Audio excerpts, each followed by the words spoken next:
Hi welcome to coffee ನಾಡು ಕನ್ನಡ ಲಾಗ್ಸ್ಗೆ ಎಲ್ರಿಗೂ ಸ್ವಾಗತ. Friends, ನಾನಿಲ್ಲಿ ಇವತ್ತು ಸಬ್ಜಾ ಬೀಜನ ಯಾವ ಥರ ತೊಗೊಳ್ಳೋದು, ಯಾವಾಗ ತೊಗೊಳ್ಳೋದು ಅನ್ನೋದ್ರ ಬಗ್ಗೆ ನಾನಿಲ್ಲಿ ತಿಳಿಸ್ಕೊಡ್ತಾ ಇದ್ದೀನಿ. ಸೊ ಇದು ಸಬ್ಜಾ ಬೀಜ ಅಂತ ಹೇಳಿದ್ರೆ ಚಿಯಾ ಸೀಡ್ಸ್ ಅಂತಲೂ ಕೂಡ ಹೇಳ್ತಾರೆ. ಸೊ ನೋಡಲಿಕ್ಕೆ ಈ ಥರ ಇರುತ್ತೆ. ನಾನು ಇದನ್ನು ಮೀಶೋದಲ್ಲಿ ಬುಕ್ ಮಾಡಿದ್ದೆ. ಸೊ ಇದು ತುಂಬ ಅಂದರೆ ತುಂಬ ಚೆನ್ನಾಗಿರುತ್ತೆ. ಇದನ್ನು ನಾವು ಬೆಳಿಗ್ಗೆನಾದರೂ ತೊಗೋಬೋದು ಅಥವಾ ಯಾವ ಟೈಮಿಗೆ ಬೇಕಾದರೂ ತೊಗೋಬೋದು. ಬಟ್ ತೊಗೊಳೋದಕ್ಕಿಂತ ಮುಂಚೆ ನಾವಿಲ್ಲಿ 1 ಅವರು ನೆನೆಸ್ಬಿಟ್ಟು ತೊಗೋಬೇಕಾಗುತ್ತೆ. ಸೊ ನೋಡಿ ಈ ಥರ ಇದೆ. ಇದನ್ನು ನಾವು 1 ಲೋಟ ನೀರಿಗೆ ಹಾಕ್ಬಿಟ್ರೆ 1 ಅವರಿಗೆ ಅದು ಸ್ವಲ್ಪ ನೆಂದಂಗೆ ಆಗುತ್ತೆ.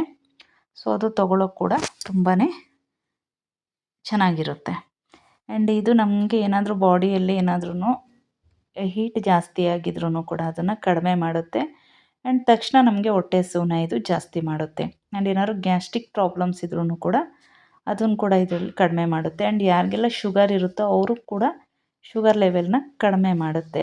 ಆ್ಯಂಡ್ ಇದು ಬೇಸಿಗೆಯಲ್ಲಿ ನಮಗೆ ಒಂಥರ ಹೈಡ್ರೇಷನ್ ಜಾಸ್ತಿ ಮಾಡ್ತಾ ಹೋಗುತ್ತೆ ನಮ್ಮ ಬಾಡಿಯಲ್ಲಿ. ಆ್ಯಂಡ್ ಜೀರ್ಣಕ್ರಿಯೆ ಕೂಡ ತುಂಬಾ ಹೆಲ್ಪ್ ಆಗುತ್ತೆ. ಸೊ ಇದನ್ನು ನಾವು ಯಾವ ಟೈಮಿಗೆ ಹೇಗೆ ಬೇಕಾದ್ರೂ ತೊಗೋಬೋದು. ಆ್ಯಂಡ್ ಫ್ರೂಟ್ಸ್ ಜ್ಯೂಸ್ ಜೊತೆಗೂ ಕೂಡ ನಾವು ಇದನ್ನು ತೊಗೋಬೋದು. ಆ್ಯಂಡು ಫ್ರೂಟ್ಸ್ ಸಲಾಡ್ ಕೂಡ ಮಾಡ್ಕೊಂಡು ಅದ್ರ ಜೊತೆ ಕೂಡ ಮಿಕ್ಸ್ ಮಾಡಿ ತೊಗೋಬೋದು. ಸೊ ತೊಗೊಳಕ್ಕೆ ಇದು ತಿನ್ನೋಕ್ಕೆ ಆ್ಯಂಡ್ ಕುಡಿಯೋಕ್ಕೆ ಕೂಡ ತುಂಬ ಅಂದರೆ ತುಂಬಾ ಟೇಸ್ಟಿಯಾಗಿರುತ್ತೆ. ಆ್ಯಂಡ್ ನಮ್ಮ ಬಾಡಿ ಕೂಡ ತುಂಬಾ ಹೆಲ್ಪ್ ಆಗುತ್ತೆ. ಸೊ ಎಲ್ಲರೂ ನನ್ನ ವೀಡಿಯೋಸ್ನ ಲೈಕ್ ಮಾಡಿ, ಶೇರ್ ಮಾಡಿ, ಕಮೆಂಟ್ಸ್ ಮಾಡಿ. Thank you for watching.